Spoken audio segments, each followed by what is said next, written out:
우리는 역사상 가장 중요한 시점을 지나고 있습니다. 하나님께서는 하나님의 일을 하시기 전에 사람을 준비시키셨음을 우리가 알고 있습니다. 하나님 말씀은 마지막 때에 대추수, 대부흥의 때가 있다고 분명히 예언하고 있습니다. 아멘. 하나님의 말씀이 그대로 성취될 것을 믿습니다. 예레미야 눈물은 잠자는 교회와 영혼을 깨우기 위해 노력하고 있습니다. 이 가슴 뛰는 일에 함께 하길 원하시는 분은 카카오 채널로 연락 주시기 바랍니다. 당신은 위대한 하나님의 사람입니다.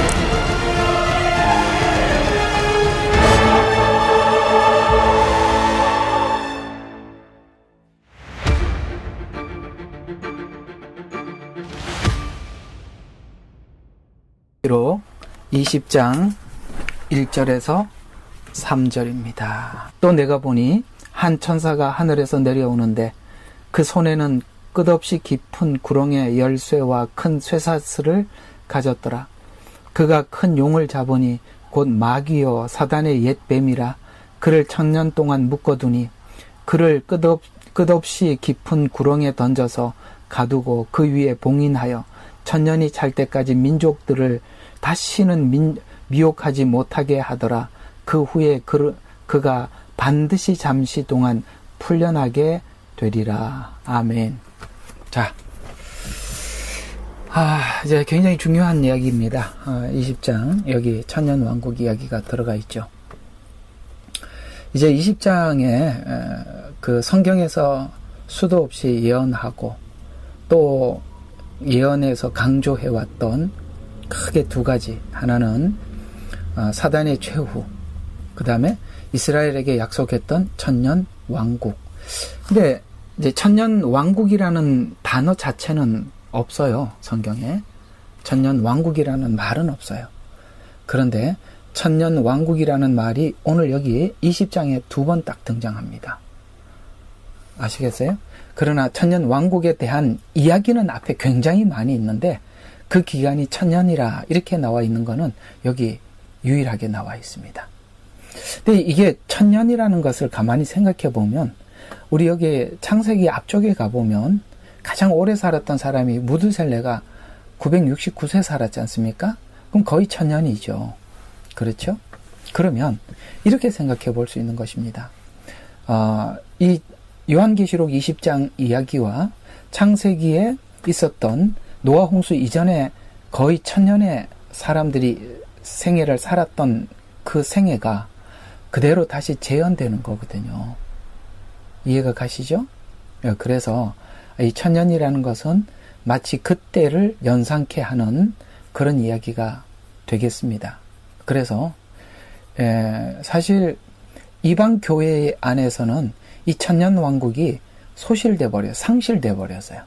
그러니까 이 천년 왕국에 대해서 상당히 가치 없는 것으로 이방 교회가 여기는 바람에 성경을 닫아버린 겁니다. 성경은 천국 복음 이렇게 표현하지 않고 원래 원어대로 하면은 왕국 복음이라고 그렇게 설명을 하고 있습니다.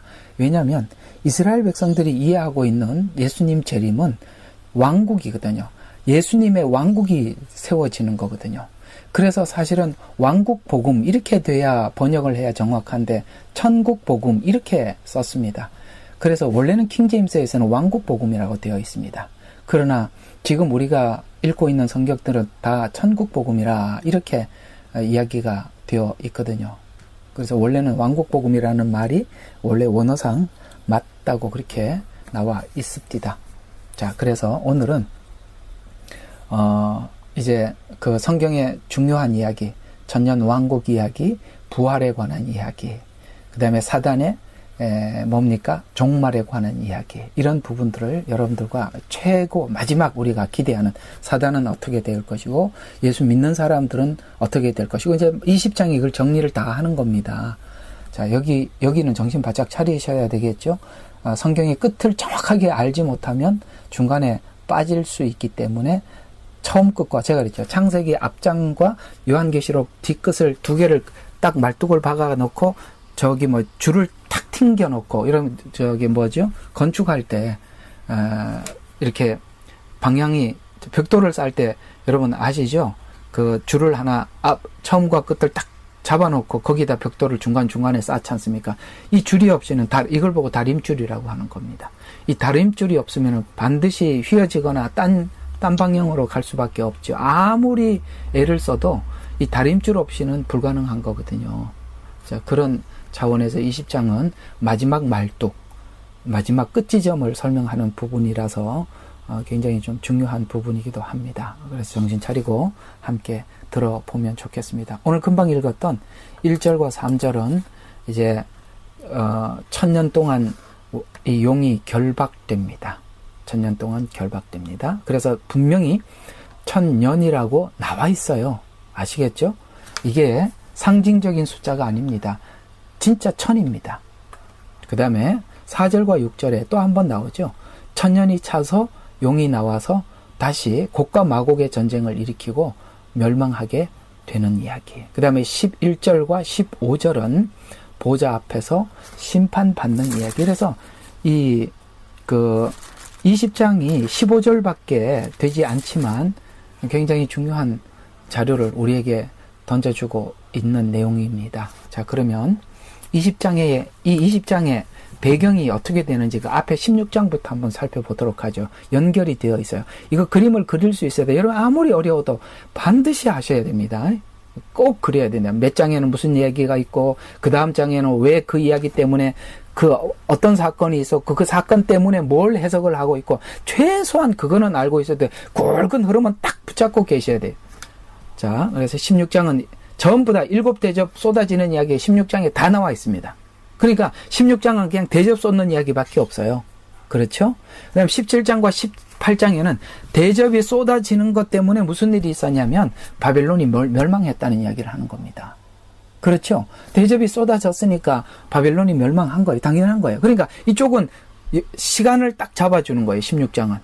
1, 2, 3, 4, 5, 6, 7대접 이렇게 하고 시간을 잡아주는 건다면 이 7대접 안에 무슨 일이 있었나? 그게 17장, 18장에서는 바벨론이 멸망했다. 이렇게 설명해 주었던 거고 19장에서는 이 아마겟돈 전쟁이 끝나고 그러니까 예수님께서 지상에 재림하시죠. 쉽게 말해서 예수님의 발이 감람산에 서게 되는 그때 아마겟돈 전쟁이 일어나고 여기 아마겟돈 전쟁 19장에서 많이 했으니까 넘어가도록 하겠습니다. 그리고 이제 20장에 와서 두 짐승이 불못에 던져지고 19장에 땅의 왕들과 군대가 죽임을 당했다고 19장에서 그렇게 설명을 하고 난 이후에 그러면 보세요. 적그리스도나 짐승이나 음녀는 해결이 됐죠. 그렇죠? 짐승과 음녀는 해결이 됐단 말이에요. 그런데 그 모든 것을 조정했던 게 누구죠? 사단입니다. 그래서 이 사단이 어떻게 되느냐를 20장에서 다시 설명을 해주는 것입니다. 앞에는 짐승과 음녀의 멸망이고 20장에서는 그 뒤에서 최고의 권세를 가지고 있는 사단이 어떻게 됐느냐 이 이야기를 하고 있는 것입니다. 그게 오늘 20장의 1절과 3절에 보면은 1000년 동안 결박되었다 이렇게 설명을 해주고 있습니다. 그림 그려지시죠? 꼭 그리셔야 돼요. 그 다음에 1000년 왕국에 대한 1000년은 이 1000년이라는 말이 2번 나와요. 자, 20장 2절 한번 봐요. 그가 그 용을 잡으니 곧 마귀요 사탄인 옛뱀이라 마귀라고도 하고 사탄이라고도 부른다. 이렇게 이야기를 했습니다. 그 단수로 나옵니다. 이거는 여럿이 아니라 하나예요. 거짓 선지자들 이래갖고 복수지만 이거는 단수예요. 하나입니다. 그래서 옛뱀이라. 자, 그래서 분명히 말하죠. 1000년 동안 묶어두린. 이게 상징적 숫자가 아닙니다. 아시겠습니까? 이 1000년이라는 분명한 시간이 있다고 이야기하고 있고요. 그 다음에 또 4절에 또 한 번 등장하지요. 또 내가 보자들을 보니 그들은 그 위에 앉았는데 심판이 그들에게 주어졌더라. 또 예수에 대한 증거와 하나님 말씀으로 인하여 목배임을 당한 사람들을 때 혼들도 보았는데 그들은 그 짐승에게나 형상에게 경배하지 아니하였을 뿐만 아니라 뭘 했다고요? 표를 그들의 이마 위에나 손에도 받지 아니하더라.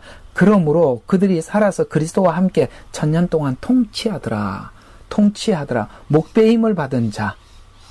아시겠습니까? 목배임을 받은 자들이 살아서 그리스도와 통치한다 그랬어요. 그러니까 이렇게 되는 겁니다. 자, 2절이 이야기하는 것은 사단은 지금 옥에 갇혔다. 1000년 동안. 그래서 예수님은 이 세상을 1000년을 통치한다. 그래서 갇히고 한쪽은 하나님은 예수님은 통치하고 그래서 그 숫자가 분명히 1000년이라고 딱 나와 있습니다. 그래서 이 1000년이라는 말이 2번 등장을 하는데 그래서 우리는 이것을 1000년 왕국이라 이렇게 표현을 하는 것입니다. 1000년 왕국이라는 말 자체는 없어요. 그러나 이걸 봐서 정리를 한 겁니다. 1000년 왕국이다 이렇게 정리를 한 것입니다. 그러면 이 1000년 왕국은 구약에서는 1000년 왕국 시대에 대한 예언은 이스라엘과도 정말 수도 없이 그 약속을 했고 이스라엘은 메시아가 오면 당연히 1000년 동안 통치할 것을 지금도 기다리고 있습니다. 왜? 구약의 예언이 다 그 예언이니까요. 자, 그러면 1000년을 상징으로 보면 안 되는 이유는 분명한 숫자로 표기했기 때문입니다. 아까 2절과 4절에서 말씀을 드렸죠. 1000년을 마친 후에 어떤 일이 일어나느냐면 곡과 마곡의 전쟁. 이 전쟁도 알고 계셔야 돼요. 중간은 유브라데. 그 다음에 7년 끝은 아마겟돈. 1000년 끝은 곡과 마곡. 이것조차도 못 외우시는 분들에게 복습을 너무 안 하셔서 그러는 거예요. 하셔야 돼요. 어디 뭔지도 모르고. 여러분들 이게 정리가 안 돼 있으면 누가 와서 무슨 말을 해도 여러분들도 마지막 때는 이 예언서 가지고 사람들 속이고 미혹하는 겁니다. 여러분들 내가 꼭 한 번은 정리를 하셔야 된다는 거예요. 전쟁 이름조차도 못 외우면 정말 곤란합니다. 자, 그래서 근데 이제 1000년 왕국이 왜 굳이 필요하냐 이제 이 부분에 대해서 이제 이방인들이 많이 의문을 가져요. 자, 여러분 가만히 좀 한번 생각해 봅시다. 1000년 왕국은 예수님이 통치하는 평화기죠. 거기는 아시다시피 사자 어린이가 독사굴에 손을 넣어도 물지도 않고 그렇죠? 그 다음에 양과 사자가 함께 뛰논다고 했습니다. 그렇죠? 뭐냐면은 자연계도 평화식이고 그 다음에 사람들도 정말 평화의 시기입니다. 왜? 아까 말씀드린 여기 사단이 결박됐기 때문에 그렇습니다. 더 이상 속이지 않기 때문에. 그러면 이 땅이 왜 그렇게 더럽고 이렇게 죄가 만연할까요? 왜 충만할까요? 한 가지죠. 오늘 여기 보니까 속이던 자가 갇혀버리고 나니까 평화의 시기가 그냥 오는 겁니다. 그러니까 이 땅에 평화가 그러니까 없어진 이유는 뭐냐? 너무나도 많이 속인다는 거예요. 우리는 사실 속아서 이렇게 평화가 사라진 거거든요. 근데 봐요. 왜 1000년 왕국의 목적은 다시 에덴과 같은 상태로 회복을 시키는 거예요. 물론 에덴은 하나님께서 원래 영원이라는 약속을 한 곳이지만 그러나 이 1000년 왕국은 완전히 에덴처럼 회복은 안 되더라도 아시겠습니까? 1000년이라는 기간이 정해져 있다는 것 외에는 예수님의 통치로 완전한 평화기가 오는데 그때도 놀라운 것은 이거예요. 자, 놀라운 것은 뭐냐면 1000년이 끝나고 난 이후에 자, 3절을 보세요. 그는 끝없이 깊은 구렁에 던져서 가두고 그 위에 봉인하여 1000년을 찰 때까지 민족들이 다시는 미혹하지 못하게 하더라. 자, 무슨 일이 있죠? 그가 다시 반드시 잠깐 풀려나서 뭘 합니까? 7절에 보니까 1000년이 끝나면 사단이 그 감옥에서 풀려나. 그러니까 3절에 있는 말씀이 7절로 바로 이어지는 거잖아요. 1000년이 끝나니까 풀려났답니다. 그래서 땅에 있는 민족들, 아까 민족들을 미혹하지 못하게 했다가 풀려나서 땅에 있는 민족들을 또 미혹해요. 그래서 뭐 합니까? 그들을 함께 모아 전쟁을 일으키는데 그 수가 얼마나 많다고요? 바다에 모래같이 많다. 제가 설명을 쭉 하지 않고 여러분들이 좀 생각할 시간을 드리겠습니다. 아니, 예수님의 그 온전한 통치를 보았고, 그 다음에 초막절로 올라와서 예수님의 말씀을 배웠고, 그렇죠? 예수님 안에서 정말 평화로운 통치를 받고 난 이후에 어떻게 이렇게 바다에 모래같이 많이 모여가지고 또 이 하나님의 성을 공격하려고 할까? 여러분, 이걸 보고 무슨 생각이 드세요? 여러분, 이런 생각이 1차적으로 그럴 수가 있나? 이런 생각이 들죠. 근데 성경은 그럴 수가 있대요. 도대체 이게 뭔 이야기죠? 이게 굉장히 신기한 이야기입니다.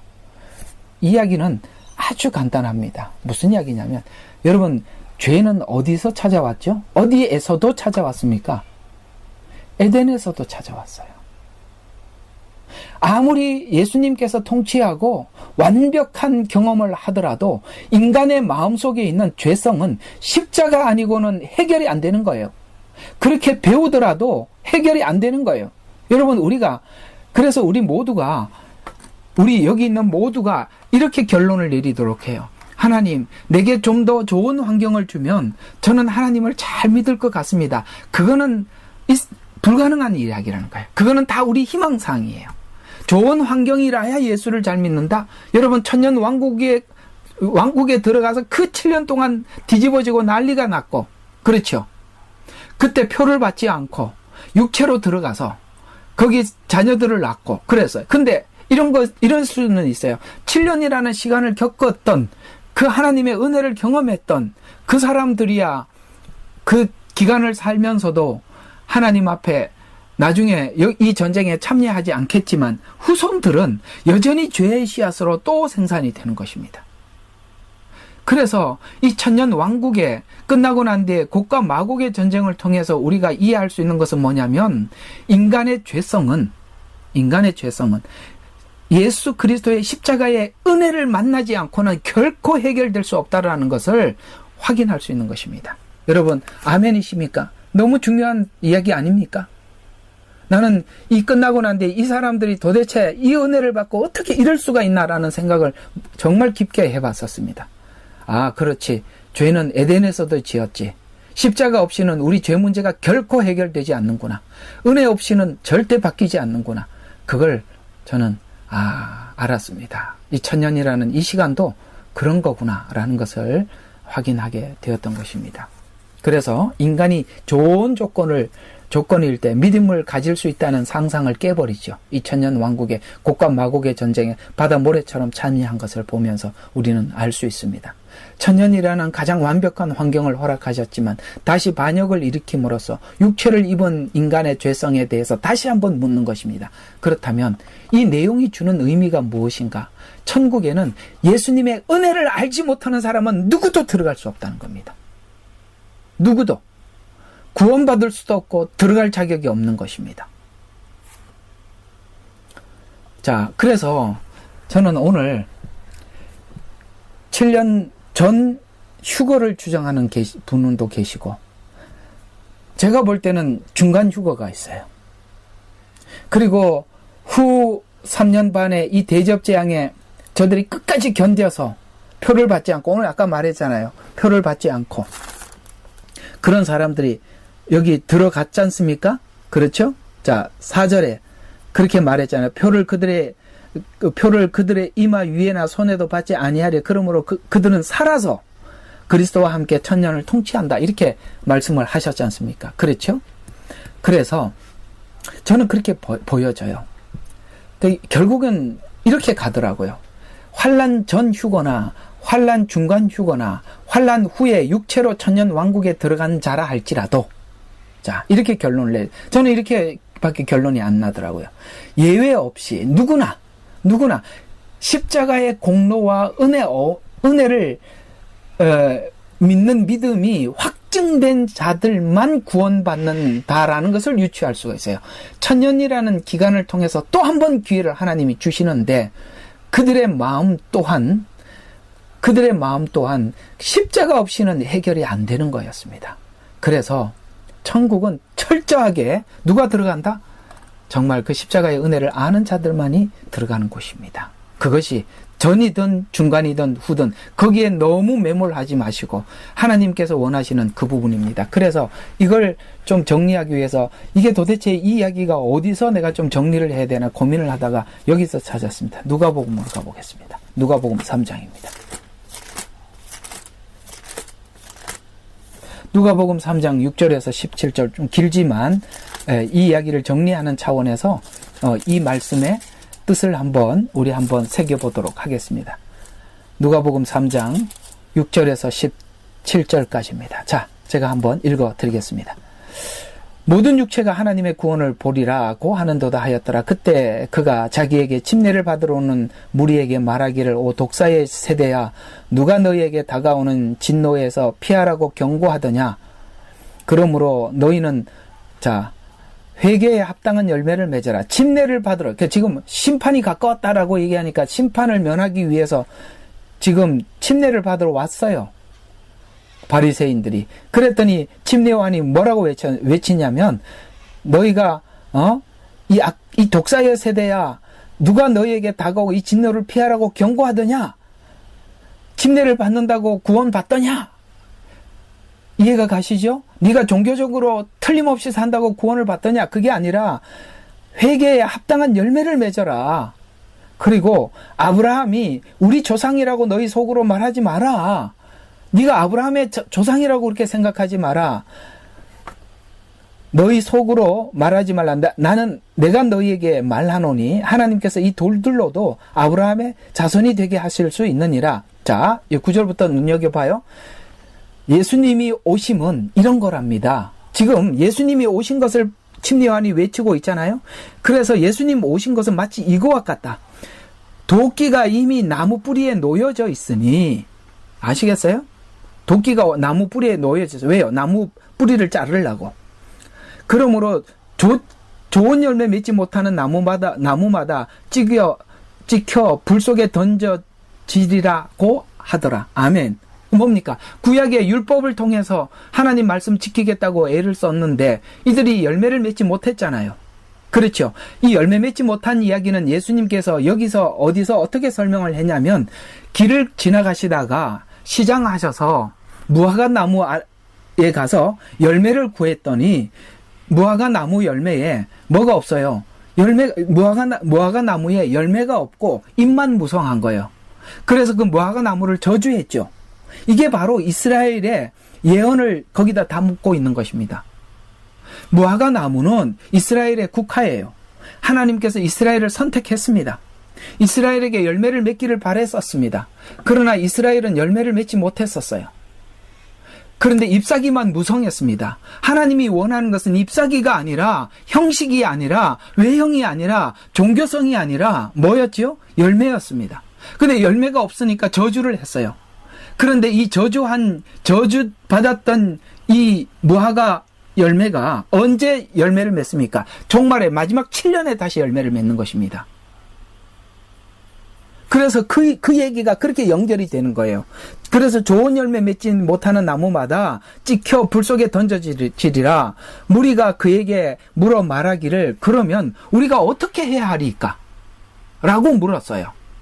근데 여러분, 이 11절부터 이게 행위구원이라는 얘기가 아니에요. 너희가 지금 이 얘기예요. 그가 대답하여 그들에게 말하기를, 두 벌 옷 있는 사람들 가진 사람에게 없는 자에게 나누어 주고 음식물을 가진 사람도 그렇게 할지니라. 이걸 사람들이 이렇게 해야 구원을 받는다고 구제하러 돌아다니는 이 바보 같은 사람들이 있어요. 나는 참 이게 참 설교를 하지만은 너무너무 답답하고 너무너무 참 이게 도대체 성경이 뭔 이야기를 하는지 그렇게 못 알아차리나?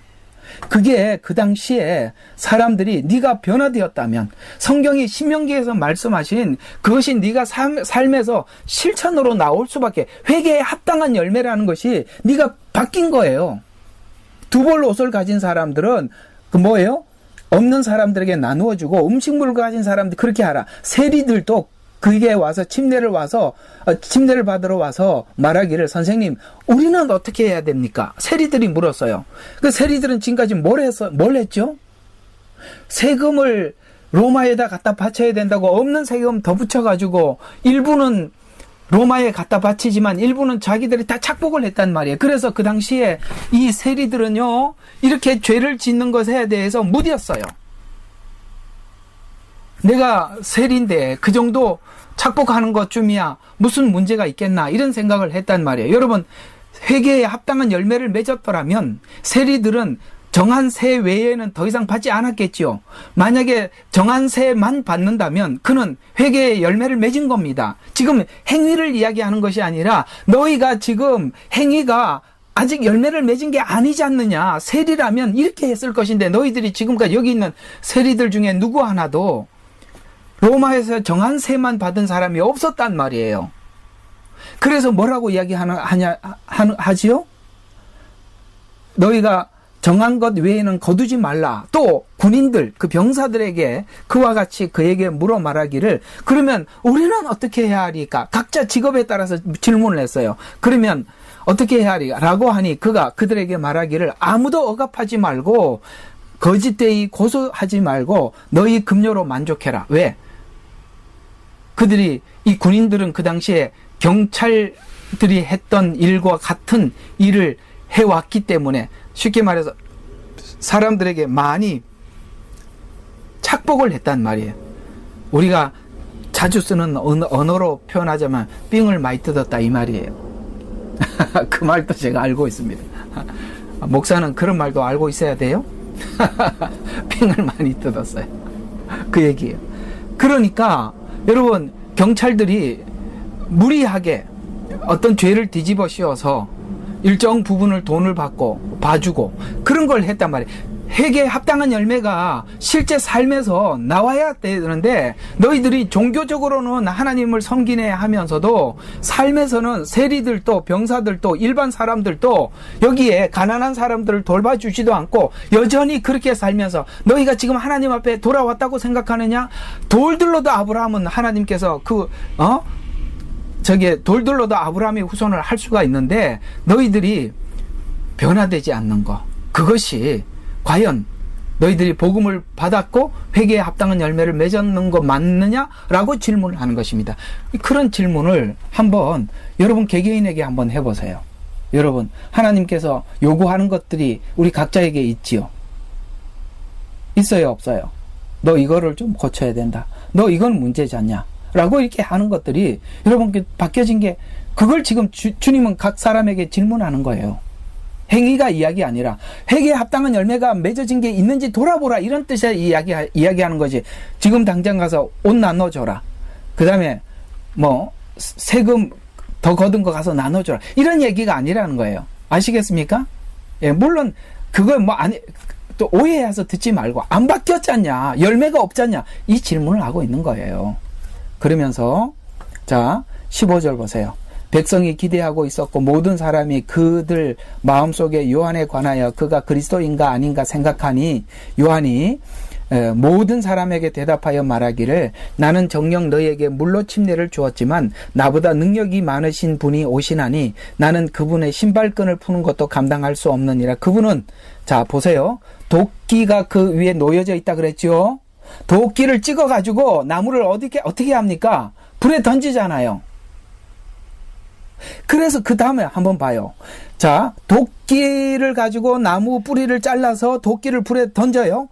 그래서 16절에 잘 봐요. 그분은 너희에게 성령 또는 불로 침례를 주시니라 라는 이 불은 뭘까요? 아까 자른 나무를 태우는 불을 이야기하는 것입니다.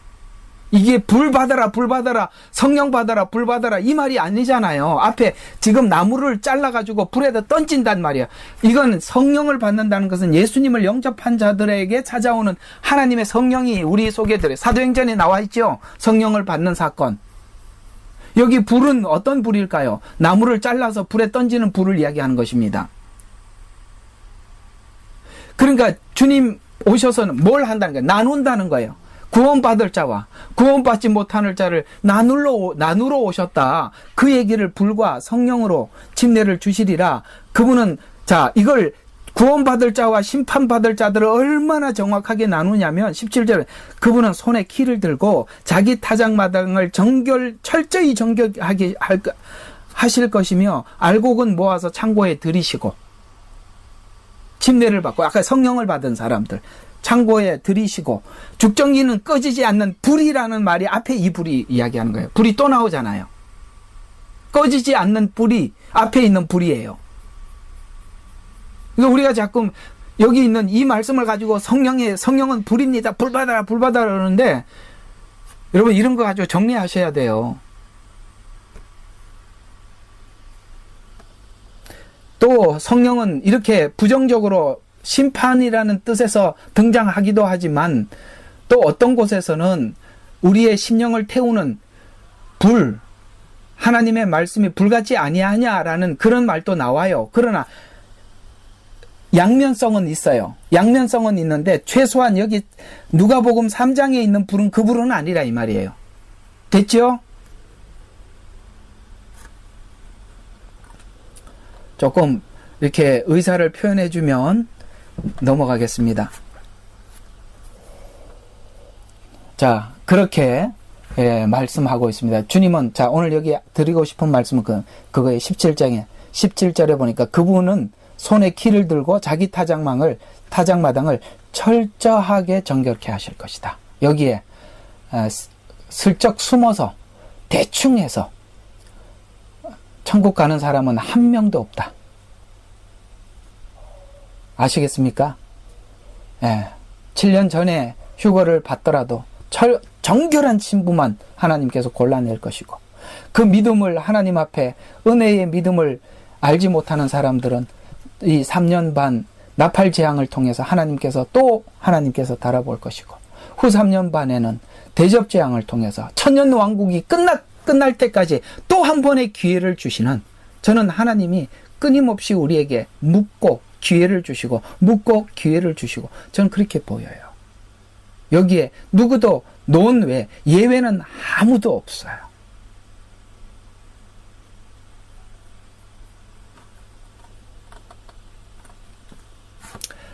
자, 그래서 오늘 1절과 3절까지는 이제 정리를 한번 해보겠습니다. 자, 1절과 3절을 보면 천년간 결박된 용입니다. 자, 무적행의 열쇠와 큰 쇠사슬을 가진 천사가 용을 가둔 후에 만국은 더 이상 미혹되지 않습니다. 우리 성경을 한번 다시 보지요. 자, 용을 잡으니까 더 이상 3절에 보니까 미혹하지 못하게 하더라, 이렇게 말씀하고 있습니다. 자, 이사야서 11장 9절에 보니까 사단이 더 이상 세상을 미혹하지 못하자 이런 일이 생긴답니다. 이때는 하나님을 아는 지식과 여호와를 인정하는 것이 온 세상 가득할. 아멘. 여러분 이 찬양 여러분 아시죠? 온 세상 가득하리라,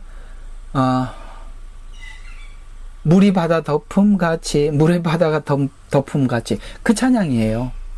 그게 지금 그런 일이 일어나는 게 아니라 천년 왕국 때는 예수님이 직접 통치하셔서 하나님을 아는 지식이 온 세상에 충만하대요. 장막절이 되면 예루살렘에 올라가서 주의 말씀을 배우는 거예요. 그래서 미가서에 보면은 주의 말씀은 예루살렘에서, 율법은 시온에서 나오고, 그렇게 나오는 겁니다. 그러나 천년 후에 결박된 용을 놓아주지만 또다시 반역하여서 거기에 동참하는 사람들이 많습니다. 그래서 용을 이렇게 소개하고 있어요. 옛 뱀이다. 그 다음에 마귀다. 미혹하던 자. 우리가 추적해서 사단이 어떤 존재인지 우리에게 알게 해주셨죠. 그럼 옛 뱀은 에덴 동산에 찾아온 뱀, 이걸 이야기하겠죠. 마귀, 여러분 예수님께서 오셨어요. 그 예수님도 미혹했던 자, 마귀죠. 아담을 미혹하고 예수님을 미혹하고, 여기는 용이라 이렇게 표현하고 있는 것은 그것이 점점 확장되어서 그 미혹도 오랫동안 사람들을 미혹해 왔기 때문에 그 미혹하는 수준과 실력도 탁월해졌죠. 요한계시록 이 시대는. 그래서 우리가 살아가고 있는 이 마지막 때는 하나님께서 이 66권이라는 완벽한 성경책을 우리가 이 손에 이렇게 쥐고 보고 있고, 특히 요한계시록의 말씀을 듣고 먹고 소화시킬 만큼 우리에게 이 성경의 도움을 충분히 받을 수 있다는 장점도 있지만, 반면에 반면에 이 성경을 잘못 오해를 하면 이 사단에게 모든 것을 잃어버릴 수도 있다는 것도 함께 있는 것입니다. 오케이? 그러니 우리가 이 마지막 때 미혹을 당하지 않기 위해서는 철저하게 성경에 기록한 내용이 무엇을 뜻하는지, 어떤 방향을 지향하고 있는지, 구원의 목적이 무엇인지에 대해서 하자없이 정확히 이해를 하고 있어야 한다라는 것을 말씀을 드릴 수가 있는 것입니다. 그러면 오늘은 이제 이거 좀 한번 보도록 하겠습니다. 사단의 이동 경로와 패배 과정. 자, 우리가 옛 뱀이라고 했잖아요. 그 에덴 동산에서부터 시작해서 오늘 여기 요한계시록 가두어지기, 1000년 동안 가두어지기 전까지 이 사단의 활동 내력, 과거의 이력서를 한번 들여다보자 이 말입니다. 이력서를 한번 볼까요? 자, 그러면 우리 요한계시록 12장에 그 이력서가 처음부터 이렇게 설명을 해주고 있습니다. 12장 7절에서 12절입니다. 7절. 자, 또 하늘의 전쟁이 있었답니다. 여기서 말하는 하늘의 전쟁은 저기 천상의 셋째 하늘의 전쟁을 이야기하는 것입니다. 미가엘과 그의 천사들이 용을 대항하여 싸우고 용과 그의 천사들도 싸우나 그들이 이기지 못하여, 여기 말하는 그는 바로 이 사단을 이야기하는 것입니다. 용. 그래서 이기지 못하여 하늘에서 더 이상 있을 곳을 찾지 못하더라. 아시겠습니까? 사단이 더 이상 하나님 보좌에 거기서 있을 수가 없어서 찾지 못해서 9절에 보니까 그리하여 그 큰 용이 쫓겨나니, 자, 이름을 딱 정확하게 아까 지금 20장에 나온 이름하고 똑같죠? 마귀라고도 하고 사단이라고 하는 옛뱀. 아까 여기 나온 말하고 똑같은 용어를 쓰고 있죠? 옛뱀, 곧 온 세상을 미혹하던 자라. 그가 땅으로 쫓겨났고 그 천사들도 그와 함께 쫓겨나더라. 자, 순서가 어떻게 돼 있다고요? 자, 순서가 어떻게 됐다고요? 천상의 셋째 하늘에서 싸움이 벌어졌어. 반역이 일어났어요.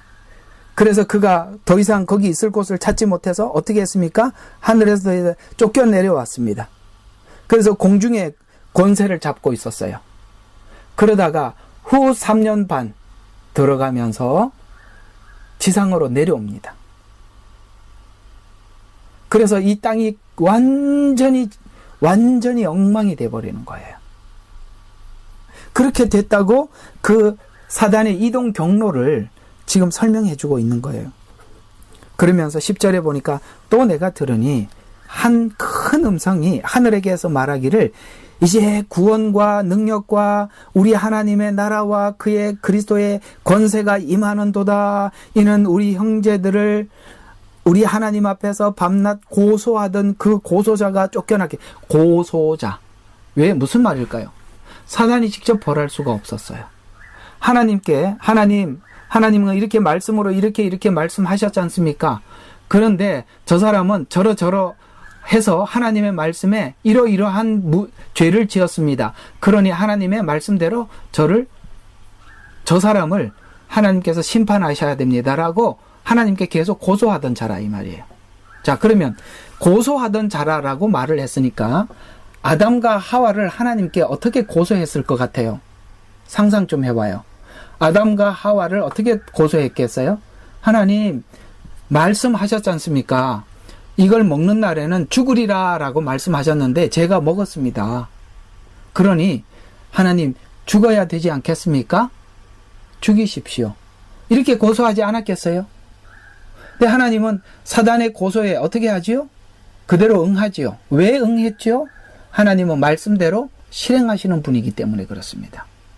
이제 아시겠습니까? 사단은 하나님의 말씀을 죄를 짓게 해요.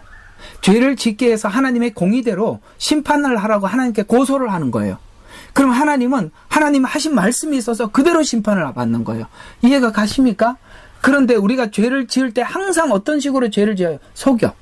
하나님의 말씀을 꼬거나 변형시키거나 우리의 탐심을 부추기거나 여러 가지 방법을 사용해서 하나님 앞에 죄를 짓게 하는 거예요. 속아 넘어간 사람만 나쁜 사람이고 속아 넘어간 사람만 바보가 되는 거예요. 그게요, 속아 넘어간 사람만 비참한 거예요. 그냥 비참한 거예요. 자, 우리 20장을 한번 봐요. 얼마나 비참한지 아까 잠시 읽었었는데 어디서 나오느냐면 이거 어디서 봤죠? 정말 그 속은 거에 대해서 너무너무 그 사람들이 너무 당황스러워하는 거예요. 아, 속았구나. 이게 찾았는데 기억이 정확하게 기억을 탁 안 해서 좀 잊어버렸는데, 여러분 있잖아요. 혹시 여러분 인생 살다가 누구에게 속아본 적 있으세요? 속아본 적, 정말 내가 정말 끝에 가서 내가 진짜 그럴 줄 몰랐는데 속아서 그런 적이 있었으면 손 좀 한번 들어봐요. 없었어요? 속은 적이 있었구나. 여러분 제일 황당한 게 그거예요. 야, 지금까지 속았네. 그 다음에 아무것도 없다니까. 그게 끝이에요, 그냥.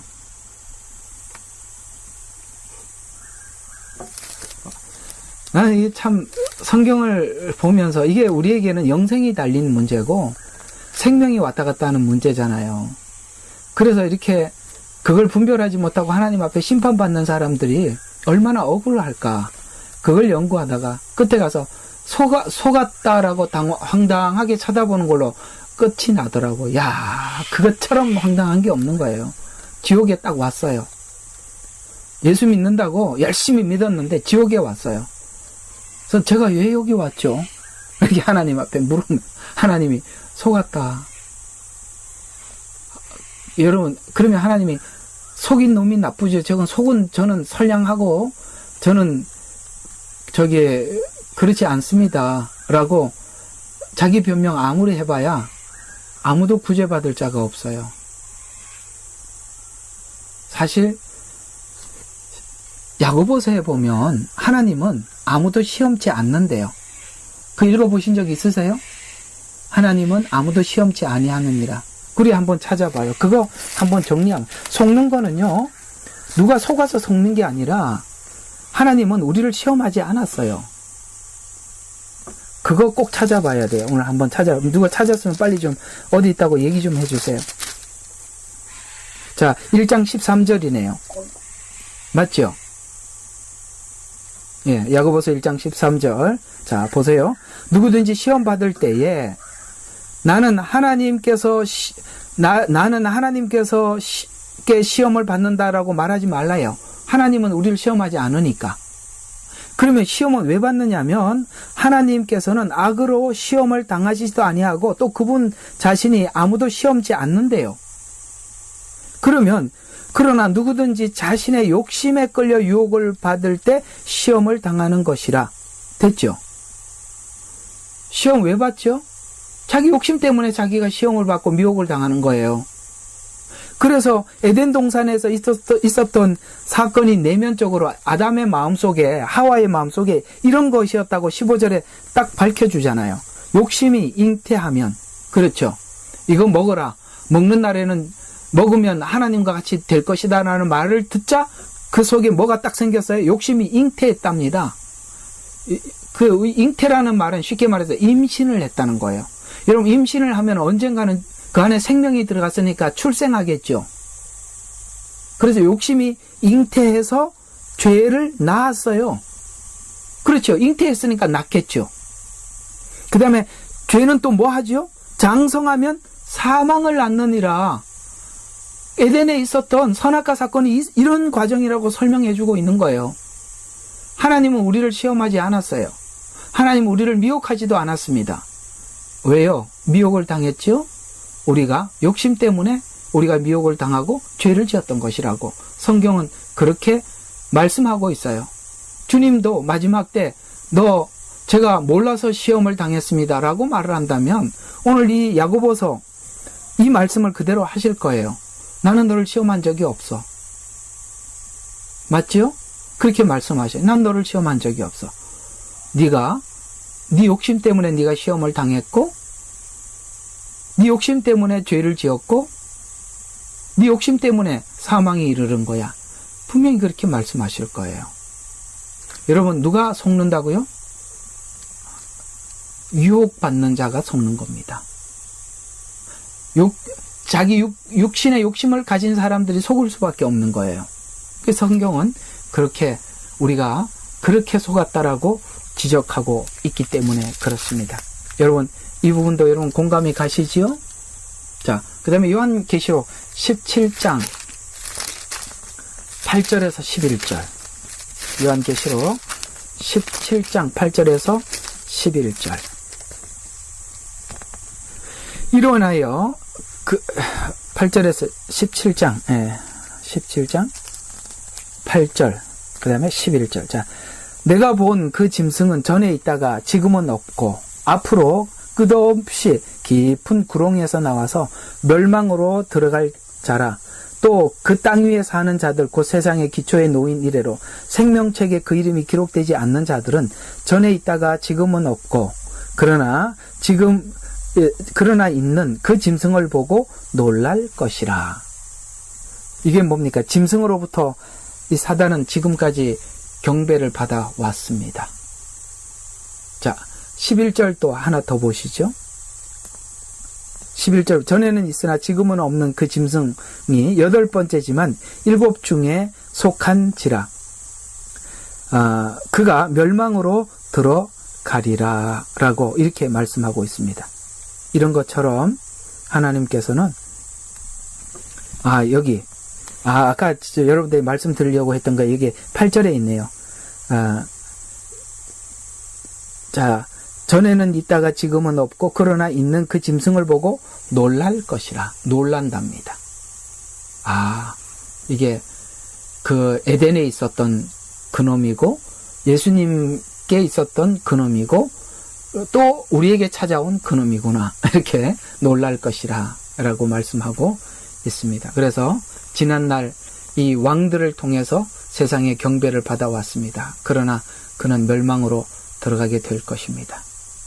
자, 마태복음 12장 25절과 33절에 보면은 그도 하나님께서 세운 구조대로 삼위일체라는 방식으로 자신의 나라를 이 땅에 세워왔답니다. 이 땅에 세워왔답니다. 그래서 사단이 세운 이 나라가 있답니다. 분명히 말을 하고 있어요. 마태복음 12장 25절과 30절입니다. 12장 20절과 30절. 12장 25절. 자, 그러나 예수께서 그들의 생각을 아시고 그들에게 말씀하여 어떤 왕국이든지 서로 갈라지면 패망하는 것이요 또 어떤 성읍이나 가정도 갈라지면 서지 못하느니라. 갈라지면 그 왕국이 세워지지 못하지요.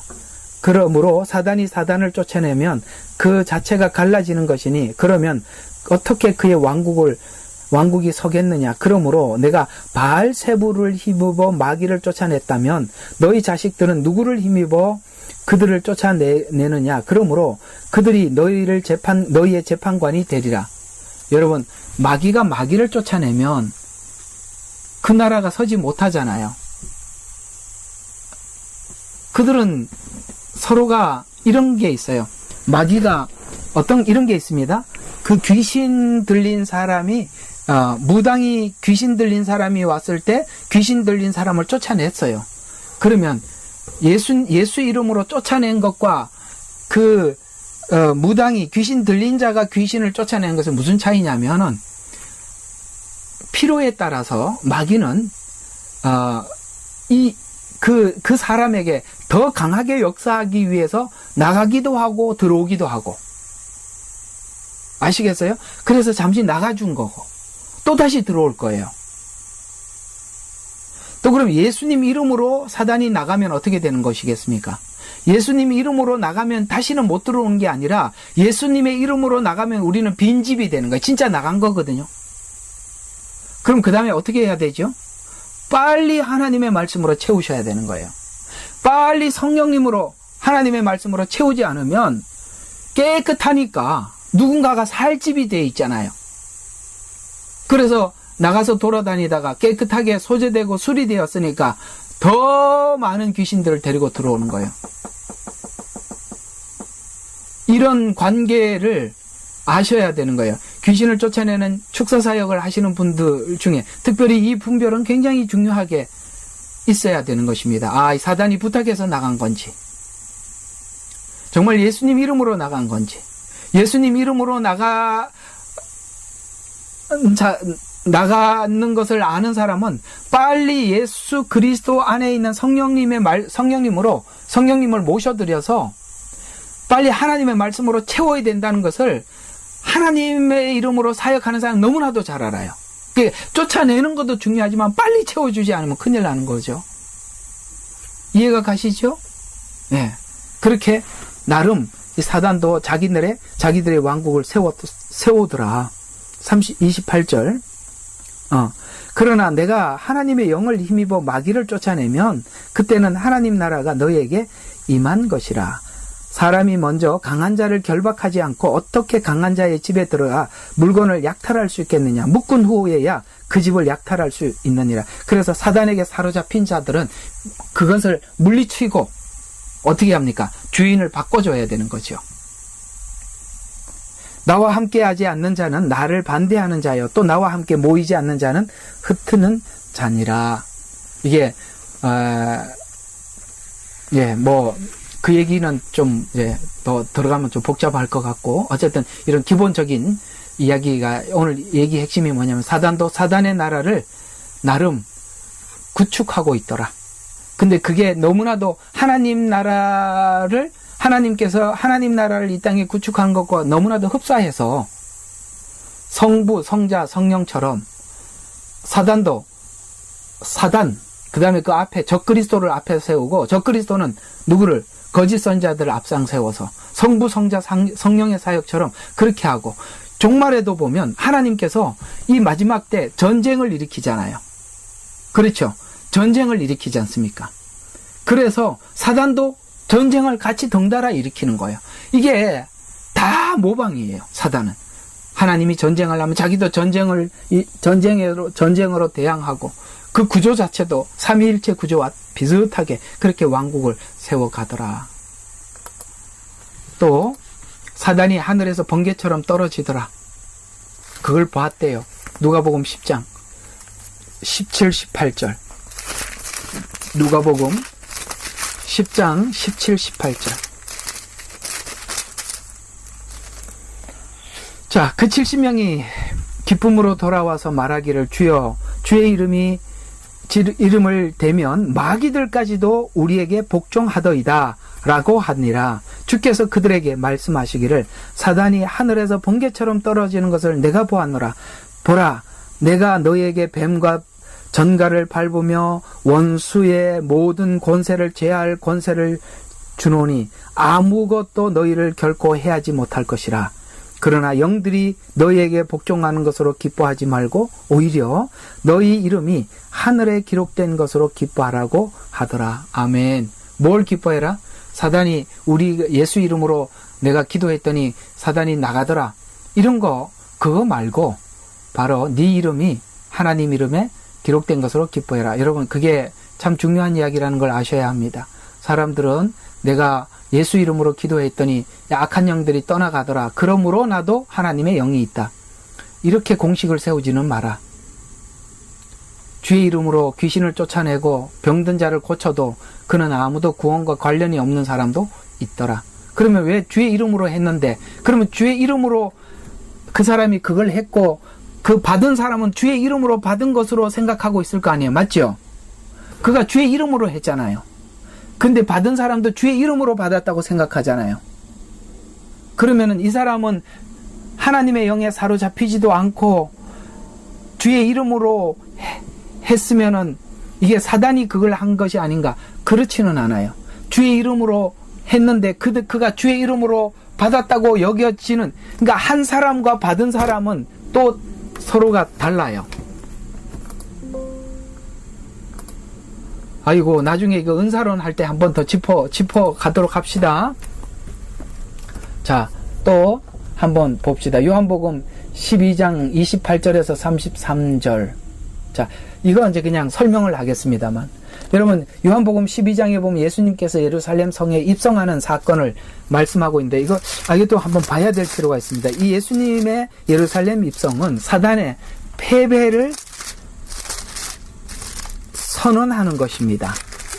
그 말이 그대로 여기 나와요. 이 말씀대로 예수님께서 예루살렘 성에 입성하는 것은 사단의 패배를 선언하는 것이다. 12장 28절에서 33절 제가 한번 읽겠습니다. 아버지여, 주의 아버지의 이름을 영화롭게 하옵소서라고 하니 그때 하늘에서 음성이 나기를 내가 그 이름을 영화롭게 하였고. 자, 과거형이죠. 지금 예수님을 향해서 하나님은 그래, 너가 나의 하나님의 이름을 영화롭게 하였다. 그러면 이게 뭐죠? 초림입니다. 이렇게 적어 놓으세요. 하였고 과거형이에요. 하였다. 그러면서 그 뒤에 뭐예요? 또다시 영화롭게 하리라고 하시더라. 하리라. 이건 뭐죠? 십자가입니다. 예수님 오신 것은 사단이 결박되기 오셨다는 그 자체는 사단의 결박의 시작이에요. 그래서 영화롭게 하셨어요. 십자가에서 완전히 사단의 머리를 박살을 낼 겁니다. 영화롭게 하리라고 하시더라. 그때에 서서 그 음성을 들은 무리가 말하기를 천둥 소리였다라고 하고, 어떤 사람은 천사가 그에게 말한 것이라고도 하더라. 예수께서 대답하여 말씀하기를 이 음성은 나 때문에 난 것이 아니라 너희를 위해서 한 것이다 하면서 이제 이 세상의 심판이 이르렀으니, 예수님 오신 게 그거래요. 이제 이 세상의 통치자가 쫓겨나요. 어디서 쫓겨나요?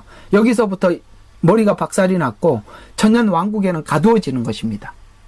이때부터 사단은 순환의 시작이 되는 것입니다. 그래서 통치자가 쫓겨나리라. 또 내가 땅에서 들리면 모든 사람들이 내게로 이끌어오리라. 이게 십자가의 부활과 휴거를 이야기하는 거예요. 이게 다 이제 사단이 권세가 패배했기 때문에, 사망의 권세가 깨졌기 때문에 일어나는 일들이잖아요. 33절에 보면 이것을 말씀하시면 주께서 어떠한 죽음으로 죽으실 것인가 라는 것이 아까 영화롭게 하리라, 이 말이 어떤 죽음으로 죽을 것인가를 의미하는 것이라 이렇게 말씀하고 있는 것입니다. 됐죠? 무슨 말인지? 예수님 초림, 십자가의 죽으심은 완전히 하나님을 영화롭게 하였고, 또 뭡니까? 사단의 권세는 완전히 깨진 것입니다. 골로새서 2장 14절 16절 골로새서하고 요한계시록까지만 좀 봅시다. 골로새서 2장 14, 16절 2장 14, 16절. 자, 우리는 거스르고 우리를 대적한 손으로 법령을 지워버리고 또 그것을 그의 십자가에 못 박아 없앴으며. 자, 법령, 이건 뭐죠? 계명, 율법을 이야기하는 것입니다. 예수님 십자가에 죽으시면 율법은 뭐죠? 그 율법에 의해서 우리가 계속 심판을 받아야 되지 않습니까? 근데 예수님 십자가는 그 법령을 지워버렸답니다. 또 그 십자가에서 못 박아 없앴다. 법으로 우리를 통치하는 게 아니라 하나님의 은혜와 사랑으로 우리가 하나님 앞에 스스로 통치받는 것입니다. 그리고 정사와 권세를 벗겨내어 그들을 공개적으로 나타내시고 십자가로 그들을 이게, 정사와 권세가 뭡니까? 사단이 인간이 죄를 지은 것 때문에 받은 권세들입니다. 아시겠어요? 인간이 죄를 지었기 때문에 합법적으로 받아낸 정사와 권세를 십자가로 이겼답니다. 그러므로 음식이나 마시는 것이로나 거룩한 날이나, 과거에는 제사를 통해서 죄 용서함을 받았었잖아요. 그래서 음식이나 마시는 것은 거룩한 날이나 새 달이나 안식일이나 관해서는 아무도 너희를 판단하지 못하게 하라. 아직도 이렇게 구약에서 한 이걸 가지고 이걸 지켜야 구원을 받는다는 사람들도 있어요. 분명히 패했다고 말씀하고 있어요. 17절, 이런 것들은 다가올 것들의 그림자로 예표로 말했던 것인데, 예? 그걸 십자가에서 다 십자가가 그러니까 이런 걸 이렇게, 그러니까 이런 걸 해결하는 것이라고 구약의 예표로 설명한 것에 불과한 건데, 그걸 아직도 하나님께서 십자가에서 다 해결을 하셨네. 못 박아 없앴는데 그걸 또 아직도 하고 있는 분들도 계세요. 그래서 갈라디아서에서 뭐라고 말했어요? 너희가 율법으로 다시 돌아가려고 하느냐? 라고 하나님이 그렇게 책망을 했던 것이지 않습니까? 자, 요한계시록 13장 7절 여기까지만 보겠습니다. 요한계시록 13장 7절 그가 성도와 싸워 그들을 이기는 권세를 받았으니 모든 족속과 언어와 민족들과 다스리는 권세를 받았더라. 언제까지? 언제 이런 권세를 받았냐? 후 3년 반. 후 3년 반 받더라. 자, 오늘은 몇 가지 중요한 사실을 여러분들에게 말씀을 드렸습니다. 무조건 외워야 된다 그래서 분명히 알아야 됩니다. 1000년이라는 숫자는 상징이 아니다. 아셨어요? 1000년 그대로다. 그럼 1000년이라는 이 시간은 어떤 의미와 같다고요? 구약의 노아 홍수 이전의 상황과 같다. 그 다음에 통치는 마치 에덴의 통치와 같다. 끝나고 난 뒤에 반역이 일어나더라. 그것이 주는 의미가 굉장히 진지했죠. 하나님은 그런 완전한 통치, 완전한 은혜를, 완전한 가르침을 줘도 인간이 십자가 아니고는 안 바뀌더라. 그 은혜를 모르는 사람들은 또다시 반역을 하는데 그 숫자가 조금이 아니라 바다의 모래알처럼 많이 나오더라. 거기서 우리의 상상을 하나 깨지요. 하나님 조건이 좋으면 저 잘 믿는데 조건이 나빠서 안 됩니다. 그거 아니다. 조건이 나빠서 훨씬 예수 믿기 좋다. 이렇게 할 수가 있고 오늘 이제 또 하나는 사단의 이동 경로. 저 셋째 하늘에서 전쟁이 일어났어요. 반역이 일어났어요. 미가엘과 싸웠어요. 그곳에 있을 수가 없어서 중간에 지금 공중의 권세를 잡고 다스리고 있습니다. 그러나 후 3년 반에는 지상으로 내려와서 이제 남은 자들과 전쟁을 일으킵니다. 후 3년 반에 그렇게. 그리고 예수님께서 이제 7년이 끝나고 감람산에 그 발이 재림할 때 무적행으로 예수님과 같이 공존할 수가 없어요. 이 땅에. 그러니까 다시 또 지하로 또 내려가는 거예요. 1000년이 끝나고 다시 올라와서 반역을 일으키다가 곡과 마곡의 전쟁을 최후의 전쟁으로 영원한 불못에 들어가는 것으로 하나님의 성경의 역사는 끝이다. 이렇게 성경은 설명하고 있는 셈입니다. 이 그림 머릿속에 아주 생생하게 그리고 계셔야 하는 것입니다. 아셨죠? 그래서 누가 여러분들에게 야 1000년 왕국 그 상징이야. 무슨 1000년이야. 지금이 바로 1000년 왕국 시대야. 무천년이야. 7년이 어디 있어. 그런 얘기 절대 속지 마시기 바랍니다. 자, 기도하고 마치겠습니다.